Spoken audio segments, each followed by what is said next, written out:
Latest nonfiction book is Staring at the Sun, Overcoming the Terror of Death.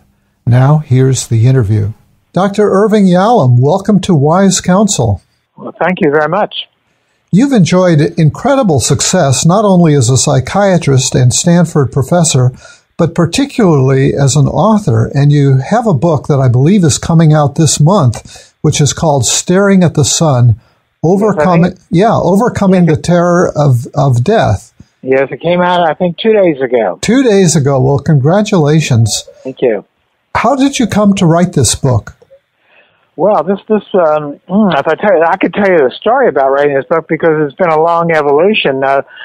Sometimes readers see a book and don't quite understand that maybe the book had a life of its own. But I started to write quite another book some years ago. I had an idea of a book of fiction, a book of short stories, but they would all be connected in this way. They would all start with the same first page or two, and they were all going to start with a nightmare, which the dreamer, and most nightmares are fears of your personal death, and one wakens with an anxiety. So every story started with the same nightmare, and the dreamer wakes up anxious, gets stressed, and goes outside to go seek some help for his terror, for his anxiety. Only each story was set in a different century.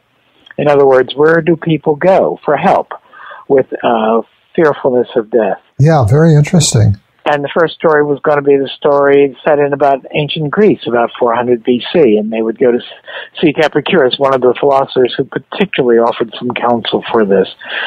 But that's a hard book to write, because you've got to do historical research for 6 different eras of history, and I spent months working on Greek cultural history and what the Greeks wear, what they had for breakfast, that type of thing, and I felt, it's too much to do. And gradually it evolved into, I decided this was really important material, and I wrote it as nonfiction. Okay. Well, that's how this book came about. Yeah, well, I don't think anybody could accuse you of taking the easy way out. Yeah, well, it's a big topic. Yeah. I know. Many years ago, I wrote a textbook for a field which really didn't exist. There was no course like this, but a course in psychotherapy, but dictated by interest in existential concerns that bedevil us, concerns about mortality and meaning in life, and how we go about living our lives, and what kind of freedom we have in life. And one of the major concerns that I discussed in that book, this was over 20 years ago, was our fear of mortality. And I thought for a while maybe I should revise that book, but what I've done is take the fear of death, which is really, I think, the primary source of anxiety for so many of us, and just concentrate on that. And I've had a great many patients over the last few years who come with not anxiety about death. We all have that. It's hardwired into us, of course, but great terror. So they were preoccupied and obsessed with thoughts about that and couldn't live their life properly.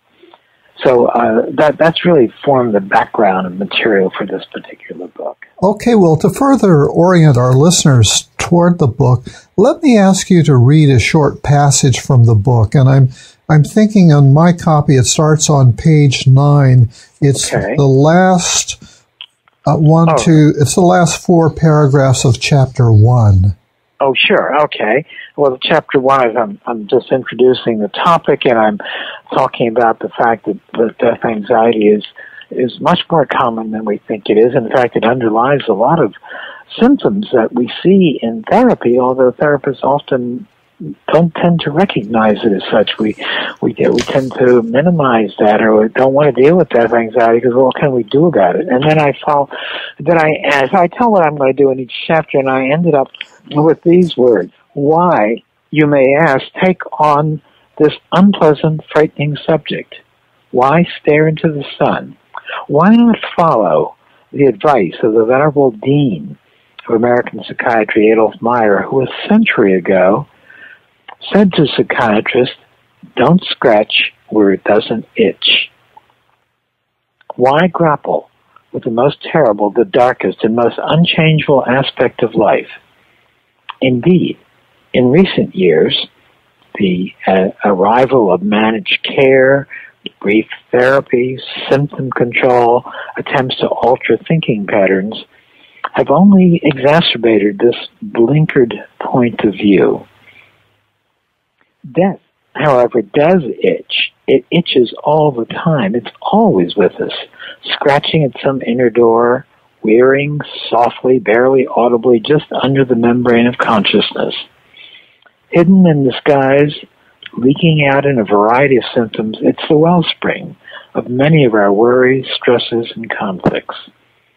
I feel strongly, as a man who will himself die one day in the not-too-distant future, and also as a psychiatrist who has spent decades dealing with death anxiety, that confronting death allows us not to open some noisome Pandora's box, but to re-enter life in a richer, more compassionate manner.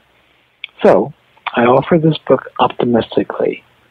I believe it will help you stare death in the face, and in so doing, not only ameliorate terror, but enrich your life. Very good. Yeah, thank you for reading that. So what's the significance of the title, Staring at the Sun? How did you come up with that? Well, it's the idea of, there's always been a kind of a folklore that, that there are a couple of things you can't stare at. You can't stare at the sun. You can't stare at death. It's too frightening. In fact, I found a maxim after that I had already coined the title by a French maxim writer named La Rochefoucauld, so I have that on the title page. Two things we cannot stare at directly, at the sun or at death.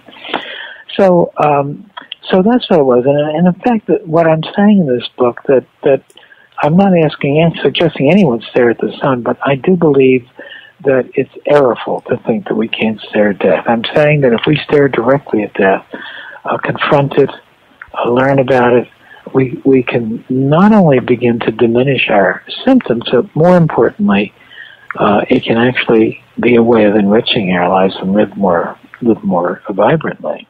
Let me share a little anecdote from my own past. When I was a teenager, I would lie in bed at night and I would try to grasp the reality of my own death, that I would cease to be.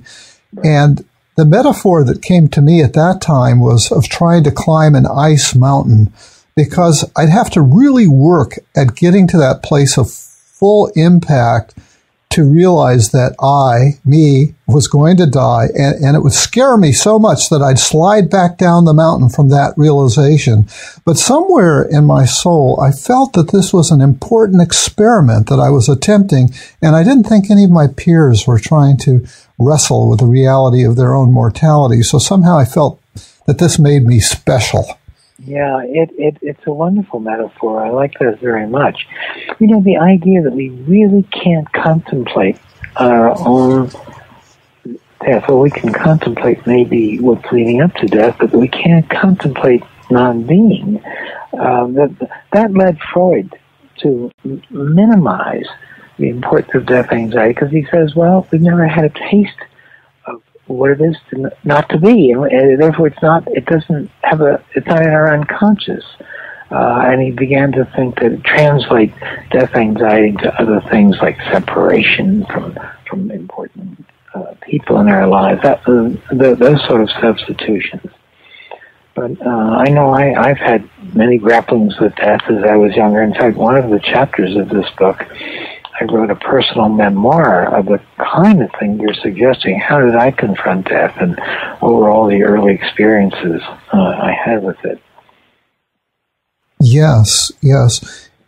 And so you mentioned Freud, and most people are familiar with the Freudian idea that the denial of sexuality can lead to distortions in personality and various sorts of symptoms. But as an existentialist, I gather that you believe that the denial of death can also lead to neurotic distortions. Is that right? Exactly. I think it's. I think I'm using Freud's structure of the mind and saying, well, we repress this. It's there. It's in our unconscious. It comes out in dreams all the time, and it's quite remarkable that if a therapist, if I am attuned